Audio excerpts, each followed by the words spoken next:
Hello, everyone, and welcome to episode number 52 of the Pico Serenity podcast. I had to look at the notes there.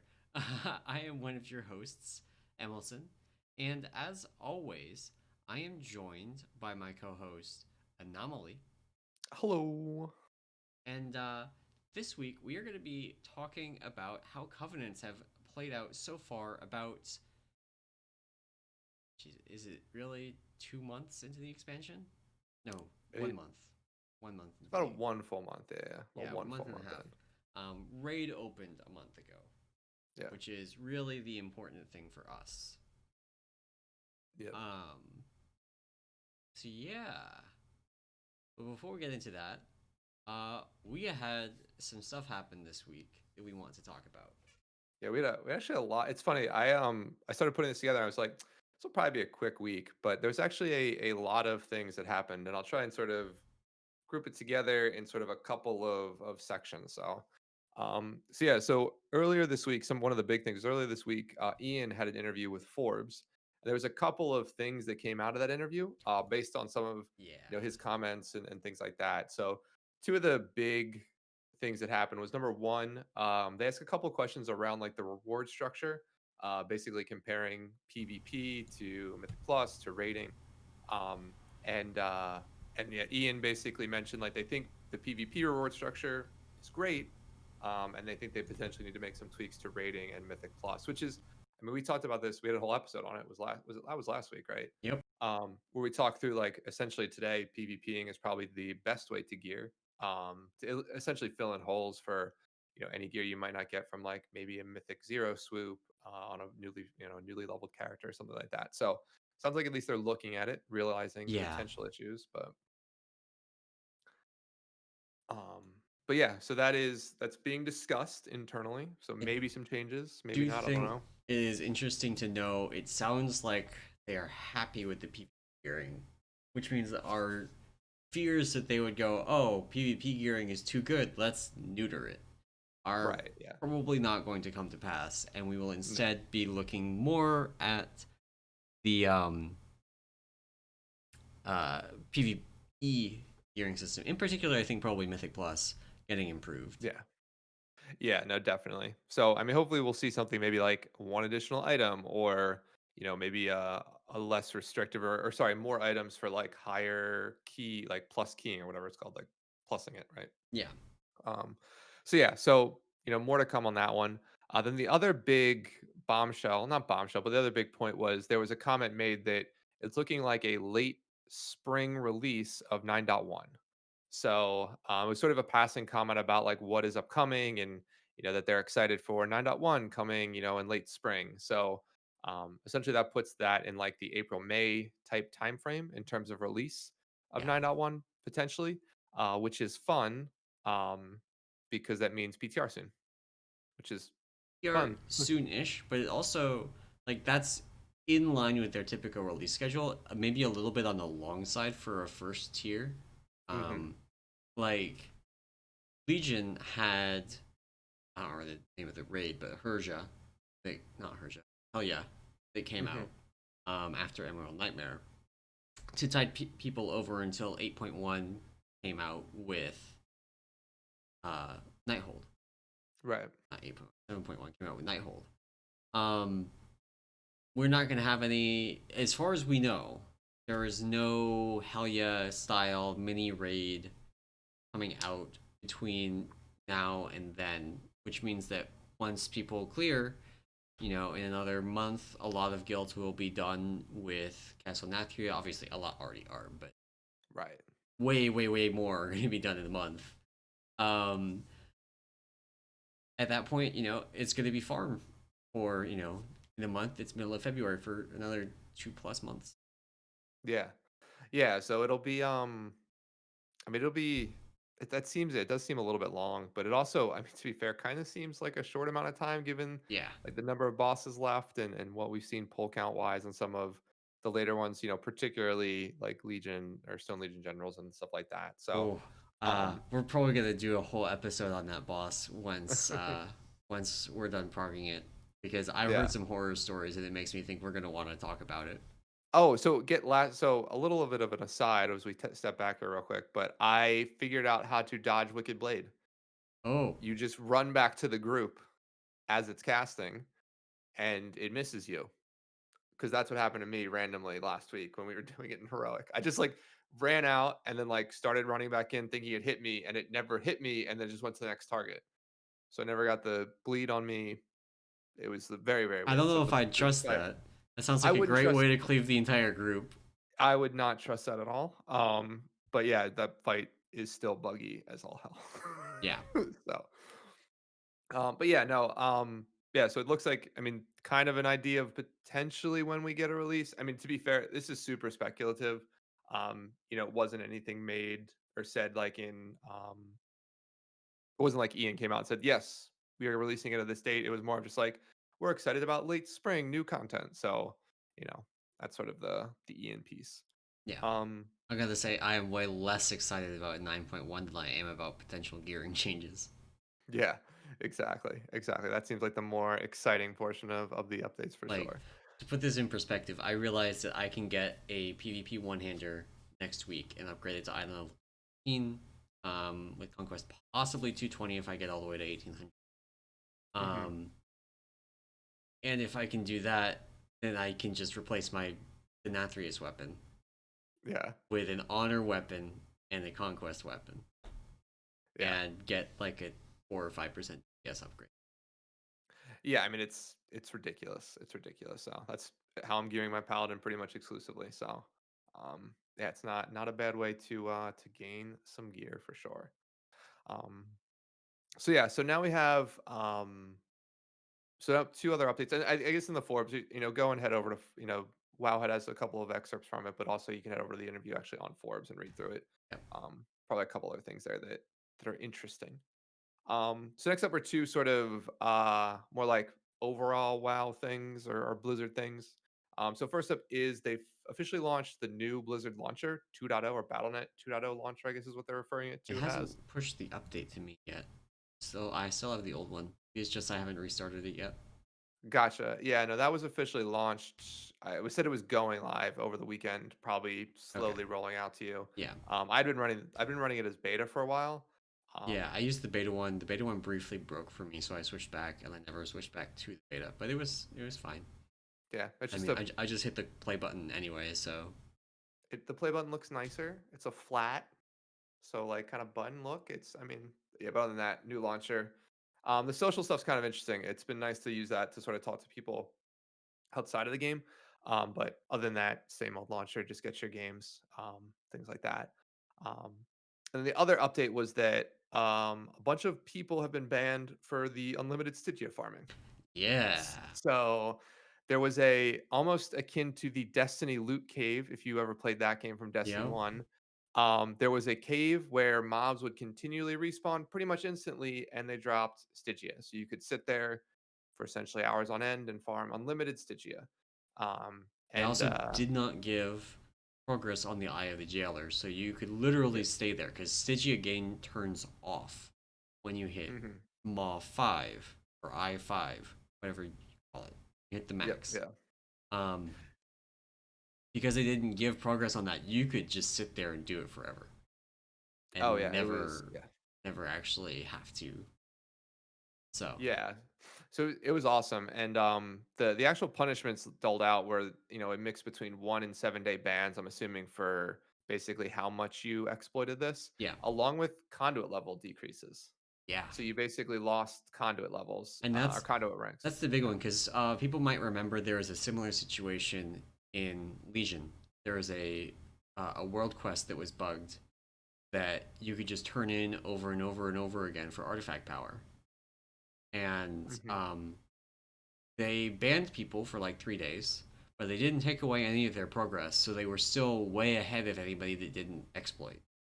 Exactly. Yeah. So this is an improvement, and a lot of people think of Stygia as like primarily a way to get sockets. Um, but for a lot of classes, it's actually also the only way to get high eye level versions of your conduits. If your conduits drop from dungeons, you have two options to get them at a high eye level. You get them from your Great Vault, Hmm. or you get them from the Stygia vendor that sells a random one, basically upgrades your lowest eye level conduit. Um, so like for me, Walk with the Ox drops from Sanguine Depths. Yeah, Sanguine Depths. Hmm. Uh, which means that if I want to get a version of it that is higher than, I think you can only get a 200 even from Mythic Plus. Um, to get a higher level one, at least than what Mythic Plus can drop, you have to get it from your Great Vault. In order to get a Right. 226 one, I will need to get it from the Great Vault, or I will need to get it from the City Offender. Yeah. So Yeah. So it's an that's why they awful went with the grind. conduit downgrades is instead of trying to remove sockets. Right. Yeah. The actual way to do this too is actually very, very awful. I don't know if you've tried to upgrade your lowest conduit yet with Stygia, I but am not even high enough rep for that. I've given up on them all. I'm never gonna gotcha. actually get it. So yeah, so the way it actually works is you can't just buy a bunch of items and Yeah, then turn them on. You have to literally you have to buy one, buy one, use go to it, the forge, use it, go back to Venari, buy another put the one, open it, go learn it at the forge, come back. it's Yeah, awful. It's absolutely one of the most frustrating I'm gonna things. pay So a warlock and a couple of other random people to stand there and summon me on I each summon you end. back and forth. Yeah. Yeah, that's the way you have to do it. So but yeah, so those folks all lost, conduit levels, got bans, and it's funny too, because as it's happening, like I'm literally in Discord with like some people who either work at Blizzard or work around folks who work with Blizzard, and like it's literally like, don't do this. Like that was the messaging. Like they're literally tracking who it is as it's happening. Like just don't do it. So, so yeah, so they got their punishment doled out. Um, so cool. Now, in-game events that started this week. Number one was we got the Torghast Beasts of Prodigum, which is I guess a Yeah. weekly Torghast thing. I Have you so I don't done Torghast this week? I have, yeah. The Yeah. beasts are fun. There are there are a couple of interesting builds you can do with these things, and there's four different ones. There's like a tanking one. There's like just a DPS one. There's one that does AOE damage and silences. Yeah, that's the one Um, that I use. And that one is actually, from what I've been hearing, the only one that's really like good. Like good, yeah, good, as in pick it good. yeah, The other ones you kind of pick if there's no other power there. Or, I heard some people say, maybe you shouldn't even pick one at all because if you don't pick one, then you can't get the upgrade powers to them later, right, which removes those powers from your pool basically. And so if it's almost worth picking a do nothing power than picking a bad pet, um, right. which But is the pep, really backwards. But the AOE silence one was good. yeah. Um, And the pet Also, powers are fun too. Like I don't know if I got the one, I got a couple like two on one of my runs. I got like two or three of the one where you anytime you're in combat, the beast's health slowly drops down, yeah, and then when it reaches like the trigger threshold, it explodes for AOE damage, yeah. which is actually becomes a fairly good AOE I damage got dog really. that, but it was more DPS for me to cast Vivify on it with corrosive dosage than it was Okay. to wait for it to explode. So I just used it as a second Vivify target. Oh, okay, okay. So Well, that low works. key, they're actually like if you get multiple stacks of corrosive dosage, you should just take a pet just because they Yeah. will give you. If you're solo, they will double your corrosive dosage all the time because you can't. The way corrosive dosage works is you get a buff that has I think 4 ticks, Hmm. and if you just cast on yourself repeatedly, you clip it. You lose 2 of the ticks. It's like 5 ticks, 2 ticks. If you cast it on yourself, then on the pet, then on yourself, you get full damage from both. Yeah. So it's better to have a second target. No, yeah. It's yeah, they're real fun for that. And then yeah, it's an interesting concept for like a new way to play Torghast is like with pets. I had no idea they were doing these weekly events either. That's what yeah, so now I also did not realize this. And I don't know what the other ones are, if we even know. I meant to read before we got into this and I Yeah, did I don't not. think we know. Um, Yeah. like So, maybe they talked about. I know they talked about doing periodic events in the lead mhm. up to Shadowlands. I don't think we got anything concrete like weekly events starting on this day. Yeah. No, no, no. So I mean, it'll be interesting to see what else they have in store. It kind of keeps Torghast a little bit fresh without really changing the underlying structure or anything like that. So It gives you it's new like a powers to try out. Yeah. It's a And very simple one, so yeah, it's like fun. I definitely the run I did, I took the pet powers over powers I probably shouldn't have skipped. Yeah, I did too. Actually, Um, just to try it just as out. yeah.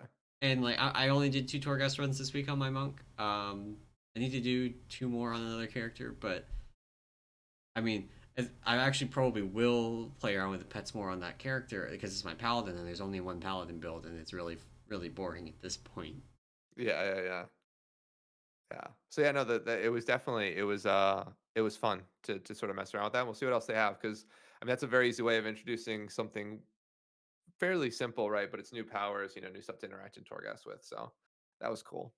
And then we also got the final week of your Covenant campaigns if you hadn't changed, I guess. Well, I guess it wouldn't matter. You could catch up anyway. So Well, yeah, final. takes time. Yeah, I changed. I could have like I have all of the Covenant campaign steps unlocked. As in, like I could go if I just went right now and I did a bunch of questing, I could go all the way to the end. I'm high yeah, enough for now level 2. I have 2 more campaign chapters before I actually get to the final chapter. nice, nice. Which Covenant did you pick again? I switched to Kyrian, Okay, okay. and we will talk more Um, about why later. yes, we will. I'm excited. Yeah, so I actually did the final Kyrian campaign. It was I mean, I'm not going to talk about it. I don't understand the lore. You guys know I don't understand the lore. Like people were there, we killed some people. But yeah, final week of the campaign story wise. So I'll probably do what I normally do about stuff like this is watch a video that sort of explains to me what happened and maybe like and then what I'll actually do in that YouTube video is probably watch the beginning, skip the middle, and watch the end. So I'll get all the real important parts.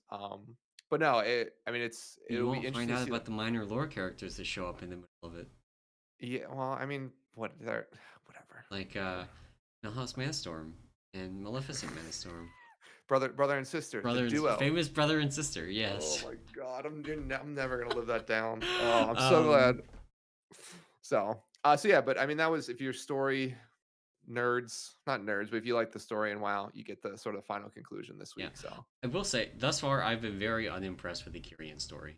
Like I had finished 8 of the Night Fae chapters before hmm switching, and the Night Fae story was so much better. Like the Kyrian story is just a bunch of this week we're gonna go collect this MacGuffin. yeah, but so okay, but they need to rebuild the No. seat, They're MacGuffins, okay? but They no, could they be need to they are literally anything. no, they are something Literally from Maldraxxus, anything. something from Venthyr land, Revendreth, and it's something. It's like a heart, a something, and then we kill something in Night Fae land. Things that were also, I will say, conspicuously absent from the first thing that got destroyed. Did you notice that? I did. I don't. There's probably a reasoning why they needed to like put it together. It probably was like, oh, it's because it broke. We need to like re-empower it. So like they needed items to like, you know what I mean, like a little jump start. Like you can't just like when your alternator's bad, you can't just start your car. You got to jump it. That's like, Yeah. you know, they didn't I have don't like know. the stored power. I I don't know. did the Night Fae chapter of my Kyrian campaign this week, and I was like, wow, really wish I were still Night Fae. Yeah, yeah. I skipped through that. I didn't realize you killed somebody. So like Damn. the McMuffin blueberry person died. Um, Spoilers, but yeah. sorry, my bad. Well, I mean like I did that. I did that. Yeah. yeah, my faults. You did But that, yes, Anom. It's all your fault. To be fair, I didn't even realize I did it. Skip that cutscene, easy. But yeah, final week of the campaign. Story wraps up. We'll see where we go from here. Um, I know that I follow. I don't know if you remember the red shirt guy or Ian Bates. He's the red shirt dude who asked that The question red of shirt BlizzCon. dude that asked Yeah, what was it? the Wildhammer The clan. Wildhammer clan Yeah, and way back in Cataclysm. yeah, yeah. Just But he stumped the tweeted guys on out. stage. That was fantastic. It was a very good question. But he tweeted out like his thoughts of who like the fourth, if we get a fourth soulbind, who they're going to be for each covenant. So, Yeah. he had an interesting take there. So, go look that up. Um, but cool, yeah. Final story's done now. We move on. Next up, I'm gonna actually flip the order here in the notes. Next up, Future Guild. So the Guild Future, which was started by and really run by Sloopbag, pretty big streamer, a really big streamer in terms of WoW content, and a bunch of other folks. They have called it quits. So basically, the guild essentially will be stopping raiding. They killed Um, Denathrius already, right? no, they No. were progressing on Stone Legion. I want to say they had Oh, Sludge. Actually, why am I saying? I'm guessing I have this open. Yeah, they had Sludge down. They're yeah. progressing on Stone Stone Legions. Legion. Like I said, we're gonna do an episode on Stone Legion. Yeah. Um, but yeah, sad to hear. Not gonna speculate on why because I don't know any of the people on that team personally. Hmm. But um, they were one of the first teams that really streamed like mythic progression anywhere Yeah. close to the top level. Uh, when they were doing it in what Tomb of Sargeras? Yeah, they started in Tomb, and it was sort of. I mean, the guild was built out of the breakup of Serenity, right? So Yeah, like when Serenity broke off from Method at the start of Legion, or really after what was it, WAD into Legion, right? yeah, Sloopbag transferred over, started playing on a U, and then Future came out of that with like him and Nagura sort of starting the guild together. Two pretty big streamers in like the WoW content area. And it was cool. I mean, it was like what they were top 20 a lot of their time. So yeah, being able to see that sort of progression, as it was happening, as guilds go through it, was interesting. But yeah, sucks to see them go. Really, really good. I mean, all in all, seemed like a great bunch of guys. So and folks. So yeah, yeah, yeah. that one sucks. Guilds dying sucks, Yeah, and but yeah, yeah. It is what it is at that point. Um, So cool. So then the the final news here, which probably hits closer to home for both of yeah, us than most other people, but yeah, WoW Analyzer. So that's sort of the site that you can plug your logs in, tells you based on your spec what you did and didn't do right or wrong. I mean, you and I, Emerson, both have contributed. You to the Brewmaster and probably other modules. Me to primarily just the Mistweaver module. yeah. Um, they are really not they, but Zero, sort of the lead, the person who started it, basically put in a paywall to limit access to the timeline function. Yes. Which, if you guys aren't familiar, the timeline function essentially allowed you to see like literally row by row or second by second what you were casting. So it was very helpful in terms of like being able to see your opener or maybe seeing what you Should were pull it casting up. in terms of like, cooldowns and things like that. And it showed you everything. It showed you what was on cooldown, what was off cooldown, important casts, um, things like Yeah, that. So it was very helpful. I mean, it was a very clean way to see a easy to see opener, easy to see like, hey, at this point in time when you're supposed to do priority DPS, what was this person doing?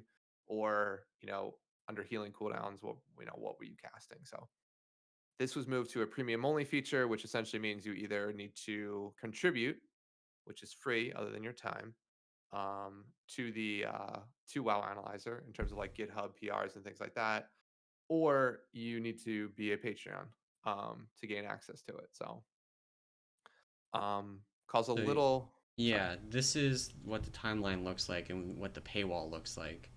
Um, but um, we have a lot more information on this than the Warcraft logs timeline does. So Hmm. I have premium because I work on this thing. So Aren't you special? I can go here and I can see the full timeline. And there's other things like it's not just like we have ability cooldowns, but we also have things like you know I cast Tiger Palm while I could have cast Chi Wave, and that's bad. I should cast literally anything over Tiger Palm, Hmm. and this like Blackout Kick that's really bad. So like there's a bunch of stuff in here that is better than just what Warcraft logs. But Right. this is also like the timeline is it takes so much of the other information that we put into this, all of the cooldown tracking. Like Brewmaster has a lot of cooldown reduction. So if I look at, for example, Invoke Niuzao with Walk with the Ox that has a bunch of cooldown reduction on it, So you can see there's this big gap between when it came off cooldown and when I cast it again. Stuff like that that is really difficult to suss out from just looking at the Warcraft logs timeline that doesn't do Right. that kind of cooldown track for good reason. It's very time intensive to implement Right. that. Yeah. But yeah, I'm curious Out what of the you have to blue. say about this. So yeah, I mean, so this has been talked like so for full transparency. I mean, Zero has brought this up before It's in been brought terms up of just repeatedly. yeah, It just kind of yeah. So go ahead. it's not a new thing. Yeah, it's not a new thing like, oh man, he went and did it. I think the new thing is that he went and did it Yeah, without any real warning, right?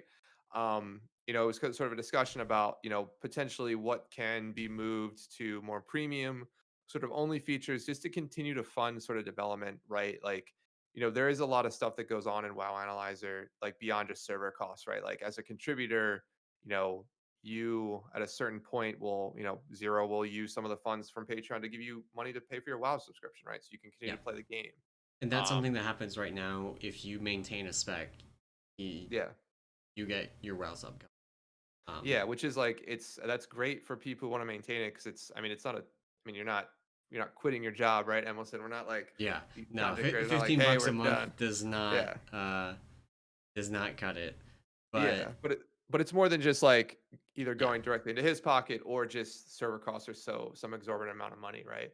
yeah, Um, so it's definitely, I mean, paywalls in general, I am perfectly okay with.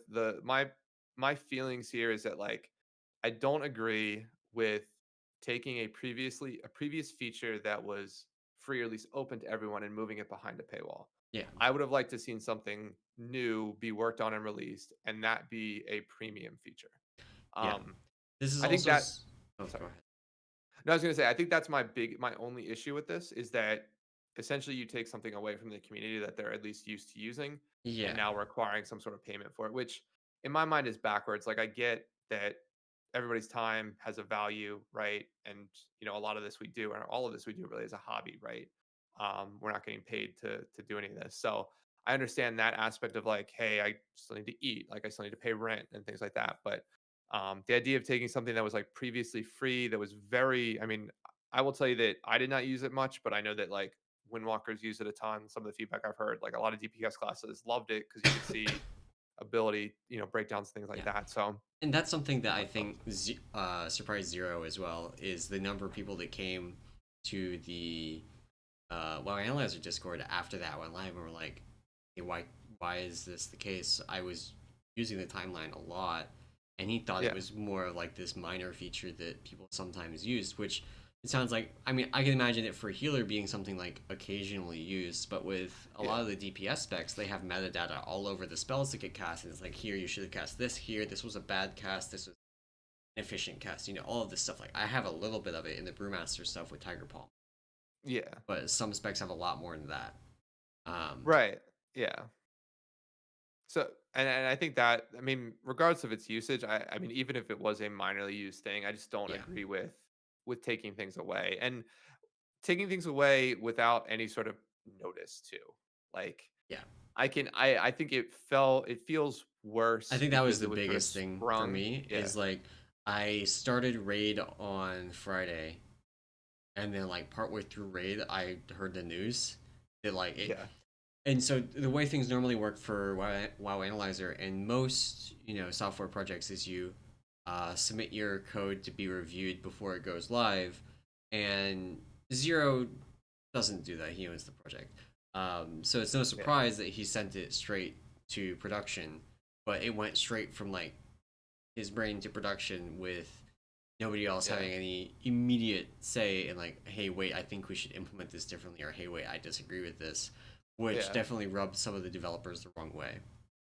yeah, So we have had a couple of people, say they're not going to continue working on the project. Abelito, regular on the show. I guess he's not a regular, but yeah. friend of the show, Abelito, has decided Friend. he's going to part ways with it, and he was maintaining a lot of specs. So Yeah, I think he had some of like four specs, right, so five, yeah. So I I mean, don't know it's where he found the time. Yeah, yeah. Well, when you're I know. Well, we won't get into Abe. But yeah. So, and I think like the individual who supports hunters, did a similar thing, right? Yeah. Um, so yeah, I don't. I mean, I'm not gonna get into their decisions, right? That's what they want to do. It's fine, but Yeah. I mean, for me, it sort of it sucks more from the point of view of like the fact that it happened out of the blue Yeah. versus like, I mean, I understand putting things behind a paywall. Like I get that. Like not everything is free, even though I grew up on an internet that thought everything was free, Yeah. right? Like I grew up Yeah. when like paying for anything was sort of a no no, in terms of Yeah. like I know what media you mean. content, and everything, right? So, but I yeah, I mean, sorry, I'm right there with you. I think that was really the biggest mistake here is just that there wasn't a here's this pull request, let's go through it. It was like, exactly, oh, it's live on a Friday evening, and for better or worse, a lot of people like Putro who does hunters and like Abe who does everything. Um, they're the primary point of feedback for stuff with wire analyzers. So when that switch flipped, suddenly Putro's getting fielding questions about why the paywall is there, right? Yeah, and um, I mean he wasn't. He's kind of in your boat as well. Of as I understand it, of like we shouldn't take away existing features and paywall them, which is one I'll say I agree with as well. Um, yeah, but to have to then turn around and go, I can't do anything about it, sucks. yeah, yeah. I mean, it definitely doesn't. It's not great. Doesn't feel great, but um, I mean, at the end of the day, it's Zero's project, right? Like ultimately, like a bunch of people contribute their time to help support it and things like that. But Yeah, he's sort of like the lead. He's in the driver's seat. So yeah. I like mean, this is what. this isn't something either where he's been like absent or whatever. He doesn't do. I don't even think he plays WoW anymore. Or at least for a lot of BFA, he didn't. Yeah. Um, but if you look at the amount of time that different people have put into the project, even just over the past year, like he's still clearly one of the top contributors. Yeah, yeah. I mean, and his focus nowadays is much more on the core, right? So Yeah, much more on like how everything ticks and ties together. I mean, not to get into like the architecture of WoW Analyzer, but there's a lot of things that happen before you get to maintaining a spec, right? yeah, yeah. So like, and maintaining a spec is probably one of the easiest things you can do. So, There's a few so things that are yeah, really annoying and hard, but yeah, a lot of it is just grunt work. yeah, yeah. So, I mean, sucks is what it is, but um, we'll see Yeah, what happens next. I mean, ultimately, like, here's the thing that comes out of this, right? Is I think a couple of people said like saw some tweets about like don't pull a Nagi or like you know what I mean yeah. This is with reference to different. that. This is Like, slightly different than that, and I oh, think I would say more than slightly. Like Nagi's thing, okay, he basically like the add-on did not function. yeah, MDT did not function after he pulled it out of it. right, The add-on was dead. This is very different because all of the functionality is still there except for the timeline, which is one piece of the functionality that's there, but you still get checklists, the suggestions, all of the hmm, stats. I've been putting charts in my stats and stuff like that, and stuff like I have got the stagger chart that's on there for brewmasters, stuff, the celestial fortune analysis. All of that is hmm, still there, and that's for me most of what I use. The timeline is really like tertiary for me, right. and yeah, this is not even in the same ballpark. No, no, no. But I mean, the reason I just bring that up is I don't think that this gets turned around. Was the point I was making? Is that if there was to be a backtrack on like WoW Premium for timeline, then WoW Premium dies, or WoW Analyzer Premium dies, because there's no like if he rocks this back from a community perspective, from a community pushback piece, like the next feature doesn't matter because the idea of paying anything for WoW Analyzer sort of dies with this I thing we're disagree sending. with that. Um, if we look at something like Warcraft logs, Warcraft logs, all of the features are available to the public. Same with raid bots. Um, the only thing that's gated is like Warcraft logs won't store your logs forever, Hmm. which who cares? Um, and Warcraft logs shows ads, and that's the big. And the ads on Warcraft logs are actually really annoying. I hate them. Yep. Um, and then there's also like the processing queue on Warcraft. And on raid bots, you pay for extra Right. Yeah. CPU. WoW Analyzer, all the processing or most of the processing is done in your browser, which Yep. is great for cutting down CPU costs on our end. Yep. But that does mean that there's not something super clear for us to be like, pay to get this. Yeah. Yeah. And that's what I mean. That was ultimately the thing with me is that like from a feature perspective, what becomes a premium feature, and I don't think I mean, timeline I was think the the only one. thing that really makes sense, if we were to say not the timeline, is the eventual feature that we've been talking on and off about the past few years of actually having comparisons to other logs. Yeah. It would need to be something very big, Yeah. in Oh, order to and that's justify what. it. And I Yeah. think you do have a point there. Like, if he backs off on the timeline, it has to be a very big feature. It Right. can't be Yeah. just like another small feature. Yeah. Yeah. So I mean, we'll see what transpires. It sounds like he's pretty. I mean, Zero's always in the years that I've known him, sort of working on Wild Honest together. He's normally pretty set in his ways in Yeah. terms of like making a decision and sticking to it. So Yes. um, we'll see how this goes. So um, but yeah, so that is timeline paywalled on WoW Analyzer. Yay. And that's, I mean, par for the course. 40 minutes in to the podcast or half hour in, we are done with what happened last week and get to talk about the topic That's now. okay. We Unless you have have a anything. our topic for today is not at all like fraught with complexity and minutia and subtlety or anything like that. I don't It's know. totally straightforward, nothing confusing at all. No way this could possibly go wrong. No, no way I'm gonna be here till 3 a.m. Yeah, recording this with I you. yeah, so let's talk about covenants. Yes, yes, yes. Um so we did a covenant episode, at least one, before Yep, the expansion launched to talk about the state of different covenants and how they looked for monks in each spec. And Anam, you went back through that episode. I did. Anything Do you you want to like? so, Anything so you want to bring up?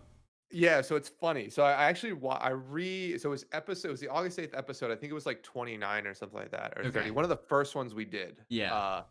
And I actually listened to, I was gonna say rewatched. I re-listened to most of it. And it's funny, the at the time for Mistweavers, at least like Kieran was hands down the best. I think for Brewmasters, At that it point, the was actually Kyrian one was bugged for Mistweaver, though, right? yeah, it was still very much like overpowered, right? They had made I think one or two slight adjustments to it, but they hadn't brought the hammer down on it just yet. Yeah. I think there were still a lot of bugged ones. And I think at the time maybe Brewmaster you were mentioning like Venthyr was Yeah, potentially Venthyr going to was be the super bugged. play. Yeah, but if they fix the bugs, you're like, it could be good. And like Windwalker was in a similar boat about like their covenants, but the overall like feeling was that everything was really bugged and Yeah. nothing worked, and we had no idea what was good. Yep. So it was at that point too, like Bone Dust Brew was still procking like gusts of Yeah. miss, even if you weren't Bone like a Dust Brew, like Mistweaver. Brewmasters could have permanent Bone Dust Brew up.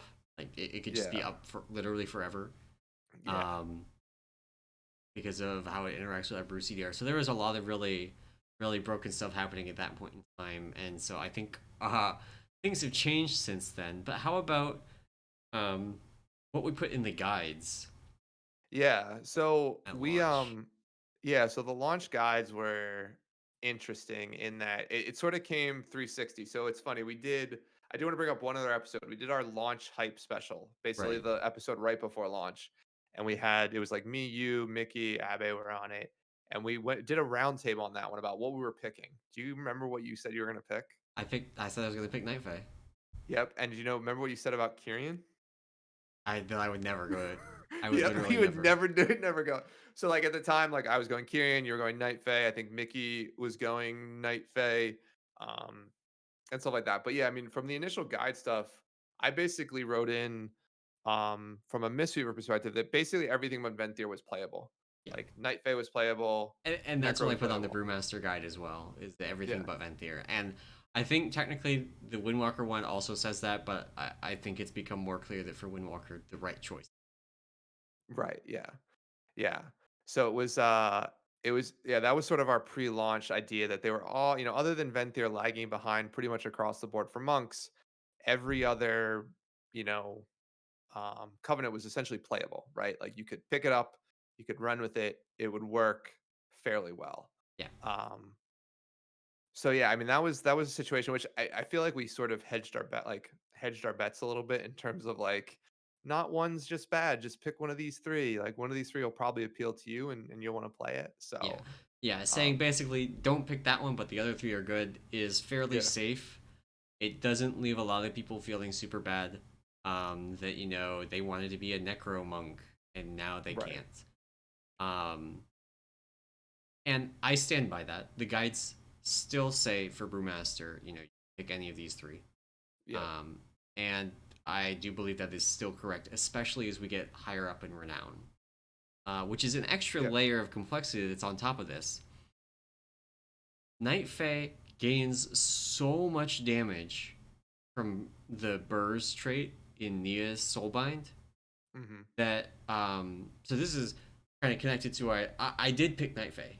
I started at Night Fae. I switched to Kyrian last week.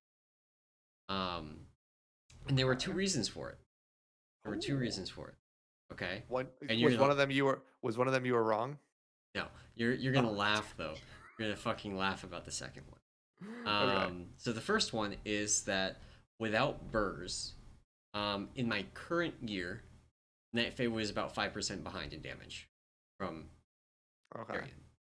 And like that by itself was not enough to make me switch. I knew that was going to be the case, that Night Fae was going to be a little bit behind Kyrian until we got Nia fully unlocked, Mhm. which Yep. happens in about 4 weeks from now, I want to say. Okay. Um, so there was that. Then the second thing is that Night Fae is trash for Windwalker arenas. It is so bad for Windwalker arenas. It is No. No, unbelievably you bad. didn't switch because of I PvP? switched because of PvP. Oh my I literally god. switched because of PvP. Because That's so funny. Windwalker Kyrian has so much more burst. Mhm. Like, it's just unbelievable. Like, I was doing them as Night Fae, and like, you can't really stand in your Fae line in PvP anyway, so you're never getting resets. It's like this extra button that does like a blackout kick's worth of damage. And like Yeah. the big thing with it is that it AoEs, but like no nobody's like you might AoE like two people. Right. It's not all that great. It's a little bit more sustained damage, but Windwalker's sustained damage is already pretty good. Yeah. Um, and it just wasn't. It's just not good in PvP for Windwalkers. Oh man. That's hilarious. And I switched to Kyrian, and it was just a night and day difference. Like I would go in and you hit Zuin, Weapons of Order, and SEF, not necessarily in that order, and your on use trinket. Mhm. Um, and you just kill people. They just die. Just cleave him. That's hilarious. Like they just die. It is fantastic. And that was really the big thing is I was trying to PvP for gear and I was like my covenant is literally useless. Like pod tender's useless. Nobody lets that thing live. But yeah. Um the other traits like the slow one, especially the slow one, got fixed. So you can no longer give people a 90% slow that they can't remove. Um and the conduits aren't great by themselves, so it wasn't like, oh, I'm giving up a huge amount of damage by switching. It's Right. just like I was getting literally nothing from my covenant in PvP, and I was like, my like main source of gear right now is PvP. I want to make this easy. Right. Yeah. And that was ultimately the big thing. If it were just the like being slightly behind in damage, I mean, I would have toughed it out for a month and then been night phase ahead in Sims in 4 weeks. So Right. Yeah. and Yeah. obviously Sims versus reality and all that fun stuff. But yeah, I do that. That is really what was the nail in the Oh coffin for me was man, PvP. the PvP.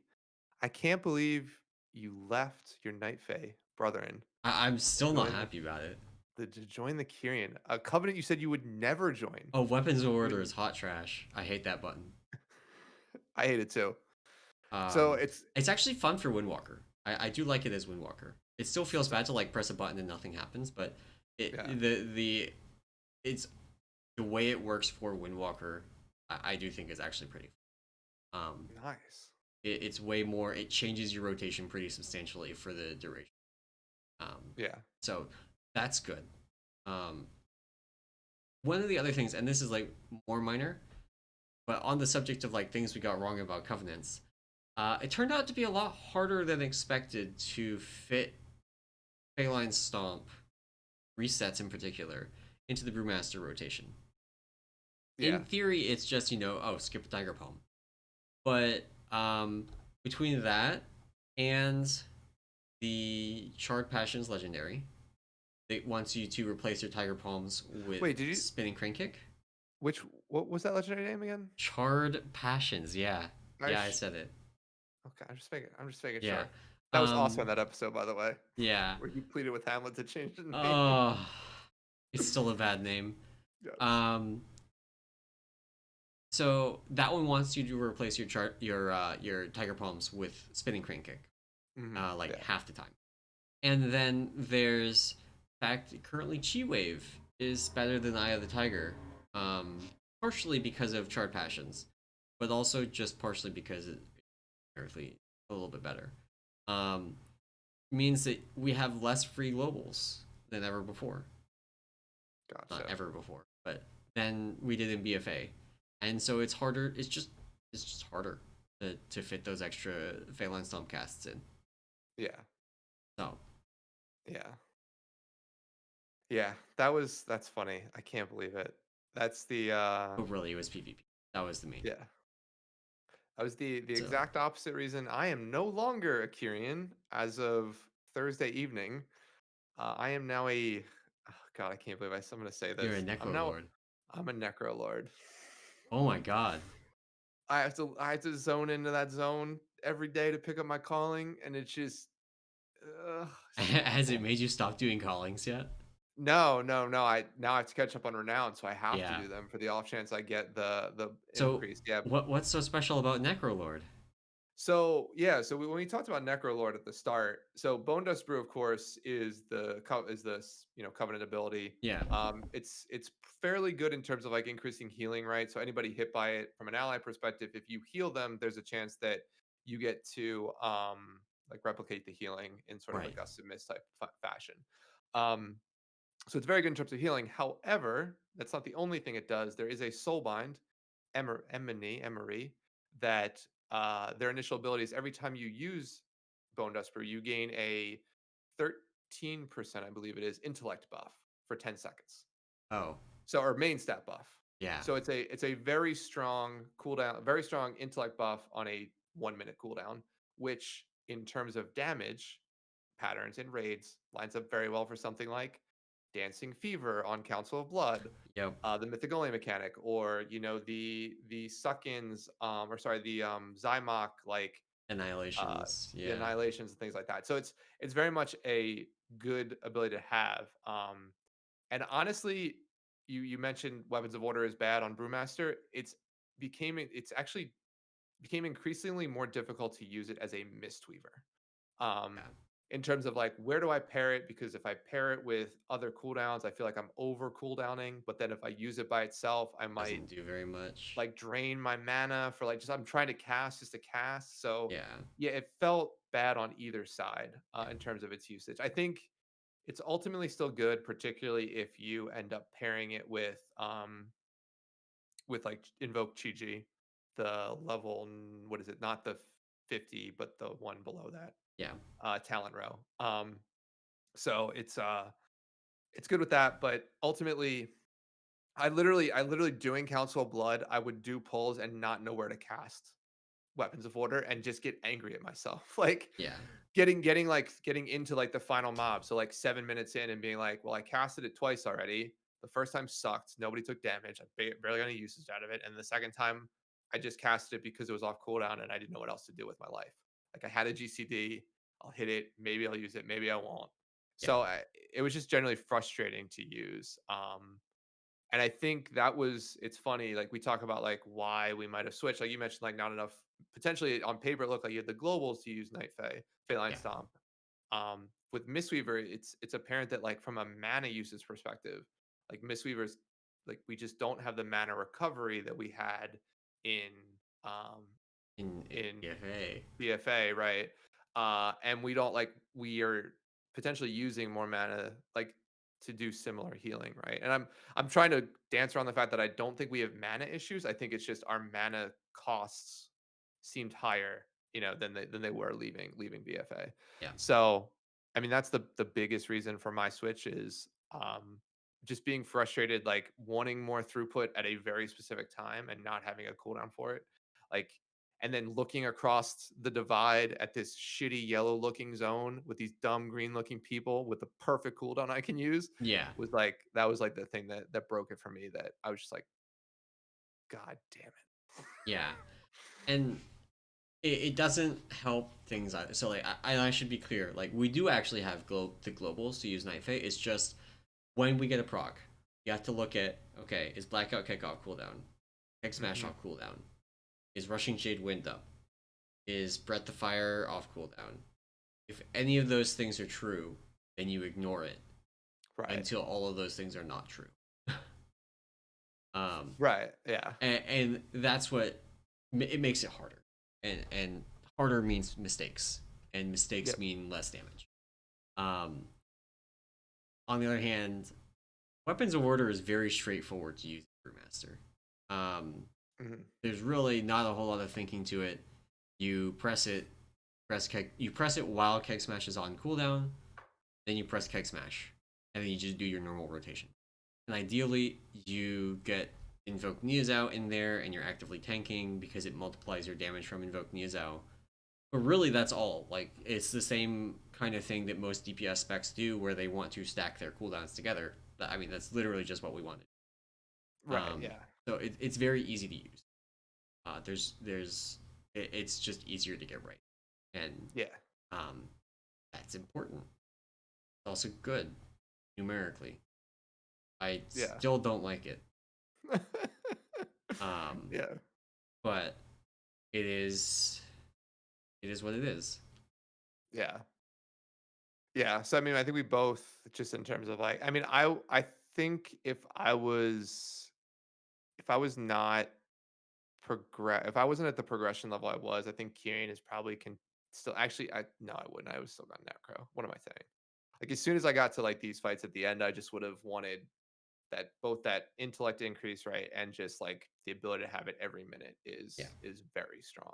I So actually, it's funny because I really miss Soul Shape. It's so weird really, to say that because like Monk has a lot of mobility, but Soul Shape basically replaced pre-setting up my Transcendence. Um, gotcha.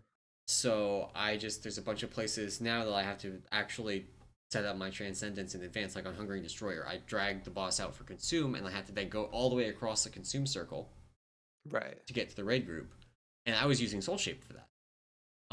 Now I have to remember to put up Transcendence, and since I didn't prog it with having to do that, Cancel. I forget and have to call for a grip because roll doesn't get you far enough. Yeah, yeah, yeah. That's Um, hilarious. so there's things like that, and then on Zymox, I used it as well for Annihilates. It makes those safer, and again, Transcendence is there, so I just got to use Transcendence, but Transcendence requires me to think ahead, so it was a little bit like it's easier to use the rotation ability, but it's harder to use the to make up for the lack of Soul Shape. Soul Shape is Yeah, just a really nice button. that's Um, funny. I've missed that quite a bit. I'm looking forward to going back Night Fate. And that is, Nice. I might actually go back Night Fae sooner rather than later. Um, once I get done with P basically. Right. Yeah. Like Gotcha. if I hit 1800 this week, I'm not gonna bother pushing. Okay, like Hmm. 1800, give me my 220s. Be That's it. fine. Yeah, You're good. yeah. Nice. Nice. Yeah. I mean, um, yeah, it's been yeah, that was just last week. That's funny that you did it for PvP and I did like just specifically for PvE. Like I don't PvP on my monk too much, so Yeah. um I mean, apparently, Mistweaver is really bad in arenas right now. Misty was terrible in arenas. So Yeah. it's fun. I mean, I did a couple Windwalker of is very RBGs with good, it. for the record. Yes. Yeah. Bone No, Dust Brew also is better than Phalanx Stomp in PvP, though, for you can just randomly destroy people. Like, yeah. I had someone that I lost to a Necrolord Windwalker, where they just, like, hit Bone Dust Brew on me. And Oh, really? they RSK'd me, and it Yeah. got copied. And they did Fist of Fury, and every single tick got copied. And it's just like, I guess I die. Yeah. So, like, it's that kind of thing is a little bit more luck than skill, but Yeah. Bone Dust Brew can still totally work. Way better than Phalanx Stomp. Yeah. Yeah. So I mean that was my week, my Thursday night, just being literally frustrated for 2 hours after I realized I should have been necro for council. So Yeah, but yeah, that sucked. It's fun. It's PvP, man. And I guess I mean we don't have a Windwalker here to talk about this, but my assumption is that Windwalkers it's are Kyrian. fine with Kyrian. Like, yeah. That's Yeah. Let me actually pull up Warcraft logs real quick. So, as a testament to Brewmaster actually being okay in any of the three, if you look at the top 100 parses on literally every single fight on Mythic, Yeah. there is they are mostly Kyrian, admittedly, because most people went. But there are Necrolords, there are Night Fae. All three specs are represented. Yeah. Um, or Covenants are represented for Brewmaster on every single fight. So the numbers did actually work out in practice. You can run any of them. I would not have actually switched if it weren't. But if I look at, let me pull up, for example, Enerva Darkvein, which is a DPS check boss on Mythic. And if I look at Monk Windwalker, let's see what the rankings look like. Oh, what are we looking at here? So 100% Invoker's Delight, legendary. But look at all these Kyrian boys. You may not be able to see this very well on stream, but these are all the same icon, and it's all Kyrian. I have not seen. Oh, there's one. That's Necrolord. It's a Number necro. 35. Oh, Mr. Weed Eater. Mr. Shout Weed outs. Eater Shout outs to Weed doing Eater. good shit. Yep. So there is one non-Kyrian in the top 100 on Enerva Darkvein. That's hilarious. So it's very much a one Covenant show for Windwalker right Yeah, yeah. That's funny. God, yeah. I mean, yeah. So I mean, I think for Windwalkers, I'm almost positive in going in like Kyrian was considered the Yeah, go-to I wasn't anyway. paying a ton So of attention to it, but after they changed the Kyrian ability, I'm pretty sure that was the situation. If you remember, way back at that point as well, the Kyrian ability for Windwalker didn't make sense. yeah, It gave you mastery and then asked you to break your mastery by casting RSK, like back back to to back. back. Yeah, yeah, Yeah. So yeah. that got changed. It's now RSK decreases chi costs and Right. Blackout Yeah, Kick gives extra CDR and also yeah. mastery. Which basically functions like a kind of bloodlust effect for you. It doesn't actually give you haste, but lower chi costs mean you can cast more abilities, and Yeah. higher cooldown reduction means you can cast more. So, it functions as a small bloodlust like window. Just cast more. Gotcha. Gotcha. Nice. Nice. Yeah. Yeah. So I mean, I think they nailed it. Fucking Windwalkers, man, always smart about it. I mean, what they got wrong though is that Windwalker would be tier 1. That's true. That is They true. got that So one wrong. yes. Yeah. That is true. I mean, we talked about that, right? Trill. Yeah. Shout outs to the greatest WoW player ever. old Trill from Limit slash OTK WoW team, WoW arena team. Yeah, I mean Trill put Windwalker on the map, which is um yeah, I mean we talked about this, like Limit got that almost 100% right in terms of like that call. So Yeah. No, in terms of which spec they should have I run. definitely, yeah, I definitely agree with that call. But Yeah. I kind of wish we had a Windwalker so I could play Paladin on Pro. Dude, our That Windwalker ship has sailed. crushes, dude. Our Windwalker's nuts. I thought you said you Got didn't a have a sweet. Windwalker. We do. Wait, did I? I mean, we found one. Oh, There's one in okay. the raids now. I don't.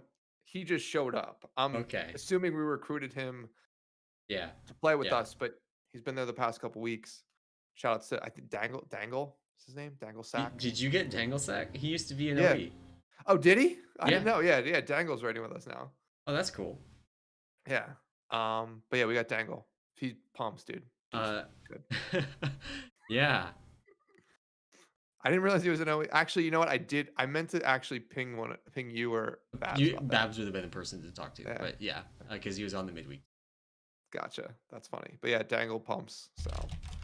Um, so cool. Yeah, I mean, it sounds like generally Covenant's a little bit different than we thought, played out slightly differently, but Yeah. I think in general we nailed it. So I like we nailed it. Like I had anything to do with a lot of the work done. I mean, we Um, were not horribly wrong. There was that's a true. period where we didn't have it in Sims that Bone Dust Brew and Weapons of Order increase damage from Invoke Neozao, which Invoke Neozao does a lot of damage. Yeah. And so for a time, it actually looked like I had written the guides and posted the guides and then been totally off base because of how much damage Neozao was doing. Then, because of the fix to Neozao to make it do the damage it set on the tool, everything was fine again. But Gotcha. if it had actually Gotcha. continued doing triple damage, Night Fae would have been trash. But it did not. So Gotcha. That's funny. Um, but yes, I mean, are there the only other sort of notes I had here were just on like any sort of notable or like interesting points you've seen using your covenant now, like whether it's in dungeons, raids, like you mentioned a little bit about how like soul shape was good, was some like because I know that's one of the things we had around when we talked through covenants was like soul shape for an already very mobile class, potentially yeah. not as useful, but I mean it sounds like we found some uses for it, right? Yeah, Soul Shape is just one of those things where any sort of movement that's longer than a single roll, Hmm. uh, it was great for, especially if you had time to dash a second. So like on Gotcha. Zymox, I would use it to run out the explosions, Hmm. because it's a 3 second buff, which is not enough to let you dash twice, but it's tied to a 3 second cast. So you can, as soon as the cast starts, Soul Shape out, keep running, Hmm. and you're already farther than the roll. Then Soul Shape again, and be way far away, Yeah. and then transcend back, and that was great.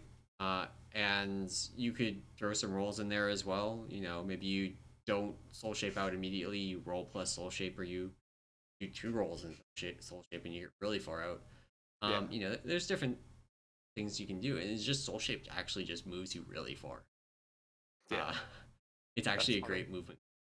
So, and I mentioned on Hungering Destroyer using it like because of how it's a teleport and it doesn't depend on your move speed. Like you roll and you immediately get sucked back. Like use Soul Shape, and because of the increased move speed, like you can continue running against the Hungering Yeah. Destroyer and actually make progress. That's not Oh, something you can nice. do with roll. Um, so there are things that I definitely found use for it. I definitely in Mythic Plus was using it as an extra kiting tool. You know, Yep. doing the roll, then the roll, then the soul shape, then the roll, and like that.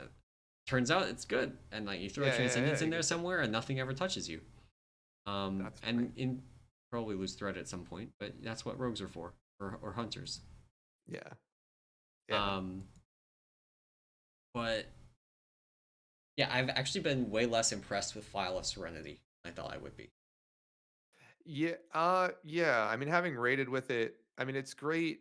It It was clears actually, almost nothing that's relevant to me. Is almost nothing. yeah. I mean, it was. It's nice. It was nice progressing through like heroic Stone Legion and even Denathrius, right, to remove those bleeds. Yeah, Particularly on Stone Legions when I take a double stack or get two back to back or sometimes even three based on like DPS timings and things like that.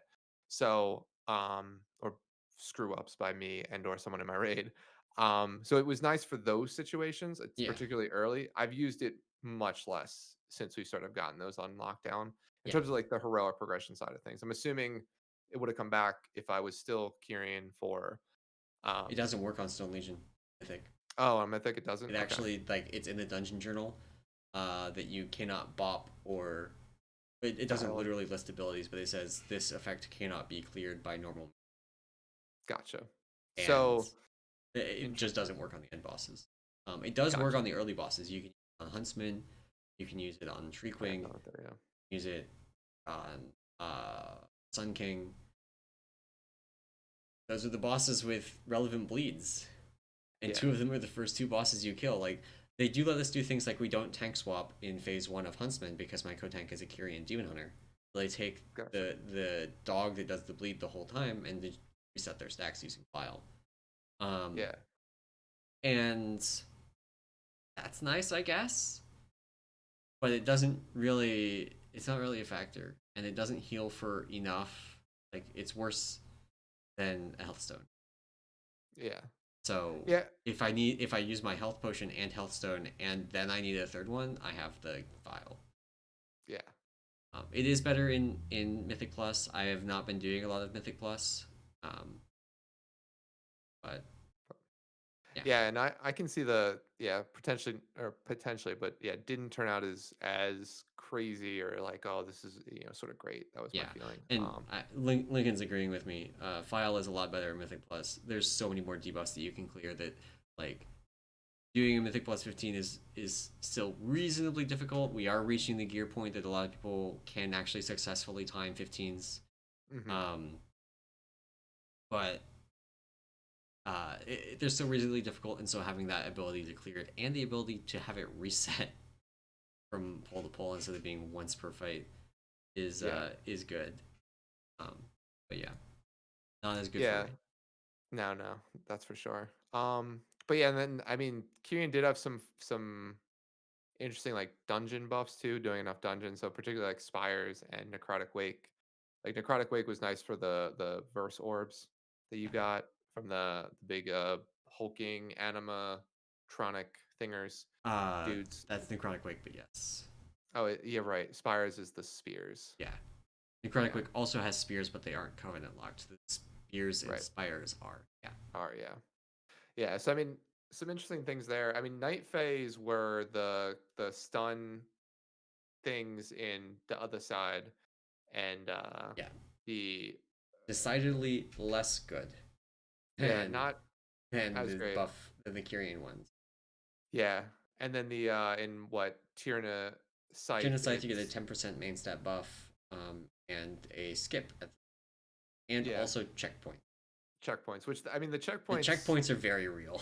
yeah, are very useful. They turn So that like if you don't have a night fae and you wipe in that dungeon, you can't time it. yeah, it's yeah, particularly after the what's the second boss, right? Like if you City. get through, especially if you get through the third boss, again having to Hmm. run through the entire instance back, like no, like he's Yeah, dead.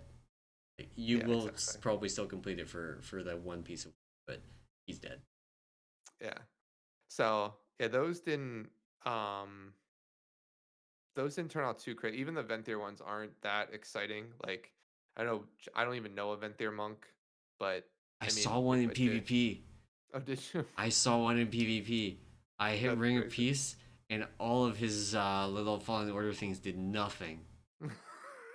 Absolutely nothing. They are Oh not man, that's immune. good.